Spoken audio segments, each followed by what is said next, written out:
जमहूरियत के दायरे में रहकर कह रहा हूं कि मुख्तार अंसारी एक इंसान था। मुख्तार अंसारी एक इंसान था, जुडिशियल कस्टडी में था, जहर देकर मार दिया। वो शहीद है, वो शहीद है। और शहीदों के बारे में कहा गया कि उनको मुर्दा कभी मत कहो, वो जिंदा है, उनको गुजा मिलती है। मगर उनको बचाने की जिम्मेदारी बीजेपी की सरकार की थी, उनको बचाने की जिम्मेदारी बीजेपी की सरकार की थी और उसमें नाकाम साबित हुए।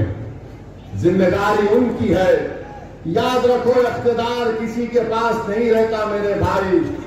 अगर इख्तिदार किसी के पास रहता तो फिर भारत में इतने बड़े बड़े राजाओं बादशाहों के महल आज वीरान क्यों पड़े हैं?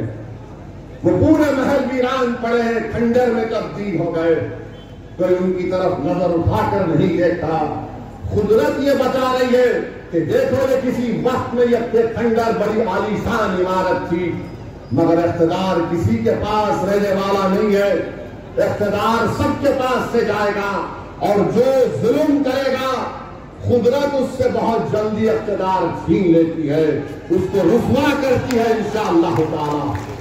और जो मजलूमों को का साथ नहीं देता, जो लोगों की जाने लेता है, अरे एक दिन आएगा सब चले जाएंगे इस दुनिया से। मेरे अजीज दोस्तों और बुजुर्गों, दूसरी तीसरी अहम बात हम आपसे अर्ज करना चाह रहे कि पार्लियामेंट का चुनाव चल रहा, अचानक देश के प्रधानमंत्री की जबान अपनी ओरिजिनल जबान पे आ गई। ओरिजिनल जबान पर आ गए।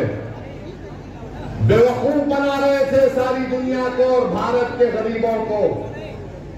बेवकूफ बना रहे थे भारत के हमारे अक्सरती तबके के हमारे भाइयों और बहनों को। नरेंद्र मोदी पार्लियामेंट के अंदर, पार्लियामेंट के बाहर कह रहे थे कि सबका साथ, सबका विकास, सबका विश्वास की बातें करते थे। मगर राजस्थान जब पहुंचे तो नरेंद्र मोदी की जबान से जो भाषण निकला, उसको हरगिज गर्मी की वजह से नहीं निकला, वो उनकी सोच की वजह से निकला।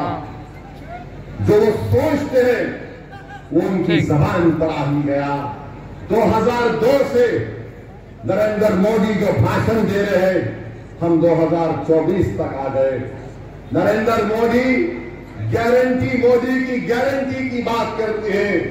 मेरे अजीज दोस्तों और बुजुर्गों, मोदी की एक ही गारंटी है, वो है मुसलमानों से नफरत। एक ही गारंटी है।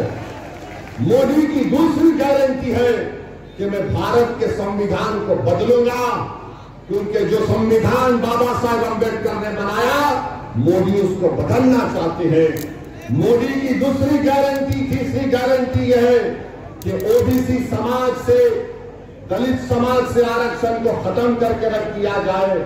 याद रखो, जब पार्लियामेंट में जब नया बिल लाया जा रहा था ईबीसी के नाम पर, मैंने पार्लियामेंट में खड़े होकर यह कहा था, ये बाबा साहेब अम्बेडकर के ख्वाबों के खिलाफ ये हुकूमत काम कर रही है। तो मोदी जी की गारंटी ये है। बड़ी बड़ी गारंटी की बात करते, अरे भारत के प्रधानमंत्री आप हैं, आप पसमानदा मुसलमान की बात करते हैं ना। ये पसमानदा मुसलमान का पावरलूम किसका है? पावरलूम पर मोदी जी कभी ध्यान नहीं दिए, बिजली की कीमत पर ध्यान नहीं दिए। मगर अब मोदी जी ने क्या कह दिया राजस्थान में कि भारत के 17 करोड़ मुसलमान घुसपैठी है और भारत के मुसलमान ज्यादा बच्चे पैदा करते हैं और भारत के मुसलमानों को हमारी हिंदू मां और बहनों का मंगलसूत्र छीनकर उनको दिया जाएगा। नरेंद्र मोदी, अगर आप बात मंगलसूत्र की करेंगे तो बात बहुत दूर तक जाएगी। मेरी जबान मत चलाओ, बात बहुत दूर तक जाएगी, क्योंकि अगर तुम्हारे मुंह में जबान है तो मेरे मुंह में भी जबान है। पूरा सिजरा खोल सकता हूं मैं यहां पर, मगर एहतराम और अदब के दायरे में रहकर कह रहा हूं। अब आप मैं पूछना चाह रहा हूं इस बनारस की सरजमीन में खड़े होकर क्या बिस्मिल्लाह खान घुसपैठी थे? बताओ, क्या आप घुसपैठी हैं? क्या आप घुसपैठी हैं? अगर घुसपैठी नहीं है तो हाथ उठाकर बताओ कम घुसपैठी नहीं है। वहां से हाथ नहीं उठे, हाथ उठाइए जहां तक आवाज अल्लाह पहुंचा रहा है और जोर से बोलिए कम घुसपैठी नहीं है।